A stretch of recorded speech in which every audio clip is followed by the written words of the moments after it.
क्या कांग्रेस के नेता भीड़ के लिए बागेश्वर धाम जाते हैं? कि कमलनाथ जैसे दिग्गज नेता भीड़ के लिए बागेश्वर धाम शास्त्री की अपने यहाँ कथा करवा लेते हैं? फिर जयवर्धन क्या भीड़ के लिए बागेश्वर धाम की पदयात्रा में शामिल होते हैं? क्या नेता प्रतिपक्ष, दमदार नेता प्रतिपक्ष उमंग सिंगार भीड़ के लिए बागेश्वर धाम जाते हैं, उनका आशीर्वाद लेते हैं? ये सवाल मैं नहीं खड़े कर रहा हूं और एक छोटा मोटा कोई चुटभैया नेता भी सवाल खड़े नहीं कर रहे हैं। ये कांग्रेस के अधिकृत तौर पर जिन्हें कांग्रेस ने नियुक्त किया है बोलने के लिए, वो सवाल खड़े कर रहे हैं और उन्होंने कांग्रेस के नेताओं को भी लपेटे में ले लिया है। कौन है वो? उनका परिचय है मुकेश नायक। मध्य प्रदेश कांग्रेस के मीडिया विभाग के अध्यक्ष मुकेश नायक ने एक ऐसा बयान दे दिया जिसके बाद चारों तरफ चर्चा होने लगी है। क्या कुछ कहा वो भी आपको सुनाऊंगा, लेकिन उससे पहले थोड़ी जानकारी मैं आपको दे दूं, उससे पहले अपना परिचय भी दे दूं। नमस्कार, मैं हूं राघव शर्मा। आप देखना शुरू कर चुके हैं द लपेटा। भोपाल से रिपोर्टिंग करता हूं और आपके लिए लीग सेट की खबर लेके आता हूं, तो चैनल को जरूर सब्सक्राइब भी करें और बागेश्वर धाम को यदि फॉलो करते हैं तो उनसे जुड़ी हुई ये महत्वपूर्ण खबर है। मुकेश नायक की बात करते हैं।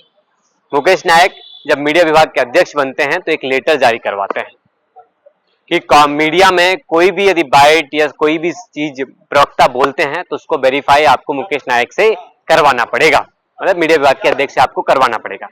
लेकिन खुद मुकेश नायक जो मीडिया विभाग के अध्यक्ष हैं वो ऐसा बयान दे देते हैं जिसके बाद चर्चा होती है और कांग्रेस के नेताओं पर जो बागेश्वर धाम जाते हैं उन पर सवाल खड़े हो जाते हैं।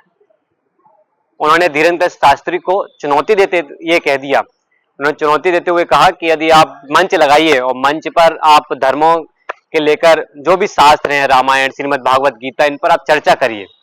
यदि मैं हार जाऊंगा तो मैं अपना मुंडन करवा लूंगा और राजनीति से संन्यास ले लूंगा। इतनी बड़ी तक बात उन्होंने कह दी और साथ में कहा यदि आप हार जाते हैं धीरेन्द्र शास्त्री तो आप मुंडन करवाएंगे और आप राजनीति पर बयान देना बंद करेंगे। बयान सुन ले पहले, आइए बयान सुनते हैं क्या कुछ कह रहे हैं। वो सनातन की बात कहाँ करते हैं? सनातन धर्म के बारे में उन्हें कुछ पता है कि नहीं?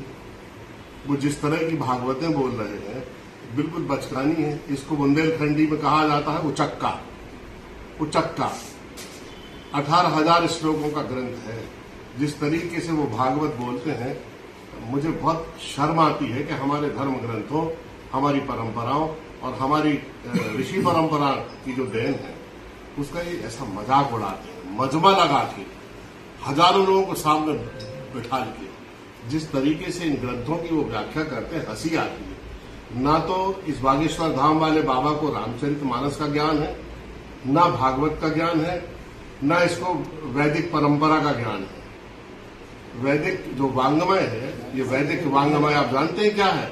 वैदिक वांग्मय में ऋग्वेद, सामवेद, अथर्ववेद, स्थापत्य वेद, धनुर्वेद, आयुर्वेद, गंधर्व वेद और इसके साथ वेदों का जो यूनिफाइड फील्ड है, शिक्षा है, निरुक्त है, व्याकरण है, छंद है, प्रतिशाख्य है, न्याय है, वैशेषिक है, अरण्यक है, ब्राह्मण्य है, सांख्य है, योग है, दर्शन है, कर्म मीमांसा है। इस और ज्योतिषवती प्रज्ञा को भी 27वां स्थान वैदिक वांग्मय में हमारी आज की ऋषि परंपरा के लोगों ने दिया है। क्या ज्ञान है उनको इन सब विषयों का? चिल्लाते फिरते हैं सनातन धर्म, सनातन धर्म। अभी लोगों की मृत्यु हो गई, उसका उपहास कर रहा था ये इलाहाबाद में कि इनको मोक्ष मिलेगा। अरे तुम आ जाओ, तुम और तुम्हारे पिताजी को वहां ढकेल के मोक्ष दे देते हैं। व्यवस्था करने की बजाय, लोगों की मदद करने की बजाय, लोगों की सहायता करने की बजाय आप उनका उपहास उड़ा रहे हो, मजाक उड़ा रहे हो। इनको कोई ज्ञान नहीं है। और आज के समय में जो धर्म का अंधानुकरण है, ये इसके मूर्तिमंत रूप है धर्म के अंधेपन के। ये वो लोग हैं जो पर्चे मर्चे लिख के छोटी मोटी सिद्धियों को लोगों के सामने रखकर लोगों की आंखों में धूल झोंकते हैं, धार्मिक आस्थाओं का दोहन करते हैं, धर्म को राजनीति का औजार बना रहे हैं और प्रचंड सांप्रदायिकता को भारत में प्रोत्साहन दे रहे हैं। मैं चुनौती देता हूं बागेश्वर धाम को कि वो मंच लगा ले। मैं एक पूर्ण राजनीतिक व्यक्ति नहीं हूं, मौलिक रूप से मैं आध्यात्मिक व्यक्ति हूं और सनातन धर्म, संस्कृति और परंपरा से जुड़ा हुआ हूं। वो मंच लगा ले रामचरितमानस पर, भागवत पर, गीता पर, पूरे वैदिक वांग्मय पर, जिस विषय पर उन्हें चर्चा करना हो। अगर मेरी चर्चा में के प्रश्नों का उन्होंने जवाब दिया तो उसी मंच से अपना सिर मुड़वाकर मैं राजनीति से संन्यास ले लूंगा। नहीं तो उनको अपना मुंडन कराना पड़ेगा और राजनीति की जो राजनीतिक क्षेत्र में जो आध्यात्म की आड़ लेके जो बकबक कर रहे हैं वो, है ना, उसको छोड़ना पड़ेगा।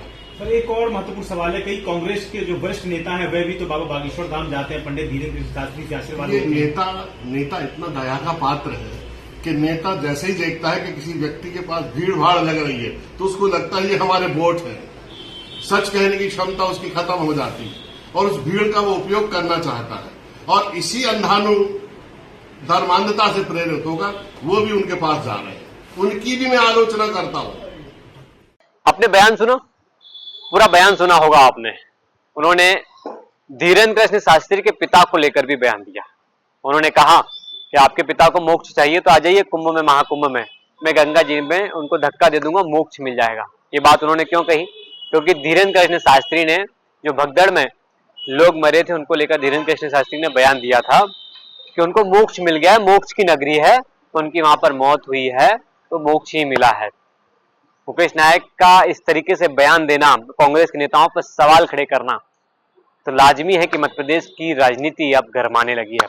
बीजेपी भी लगातार इस मुद्दे पर कांग्रेस को घेरती हुई नजर आ रही है, लेकिन मुकेश नायक ने अपने बयान पर अभी तक कोई भी स्पष्टीकरण नहीं दिया है, ना कोई माफी मांगी, कुछ भी नहीं कहा। उन्होंने साफ कहा है कि चुनौती है, बागेश्वर धाम इस चुनौती को स्वीकार करें और मंच लगा लें। अब देखना है कि बागेश्वर धाम इस पर क्या प्रतिक्रिया देते हैं और बीजेपी के नेताओं द्वारा क्या प्रतिक्रिया आती है।